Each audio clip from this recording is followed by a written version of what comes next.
गांव में सन्नाटा पसरा था, लेकिन हवेली के अंदर तूफान उठ चुका था। रामू, किशन और मोहन की आंखों में खौफ साफ झलक रहा था। कमला मामी की परछाई दीवारों पर अजीबोगरीब हरकतें कर रही थी, जैसे किसी और ही दुनिया से आई हो। तुम यहां नहीं बचोगे? उसकी आवाज अब गूंजने लगी थी, जैसे चारों ओर से आती हो। मोहन ने डरते डरते दीवार पर टंगी एक पुरानी तस्वीर पर हाथ रखा।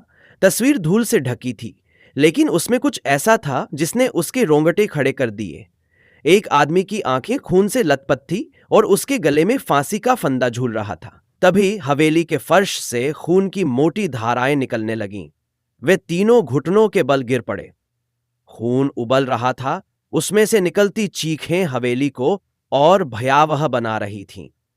कमला मामी कौन थी? ये खून कहां से आ रहा है? रामू ने पीछे मुड़कर देखा तो कमला मामी अब उनके एकदम करीब खड़ी थी। उसका चेहरा विकृत हो चुका था, आधी खाल झुलस चुकी थी, आंखों से काले धुइयां की लकीरें निकल रही थीं और उसके नाखून लंबे व नुकीले हो गए थे। तुम सबकी बलि दी जाएगी, इस हवेली की भूख कभी खत्म नहीं होगी। तभी दरवाजे के पीछे से किसी ने जोरदार ठहाका लगाया। यह अकेली आत्मा नहीं थी, यह तो सिर्फ एक शुरुआत थी। अगला भाग जल्द।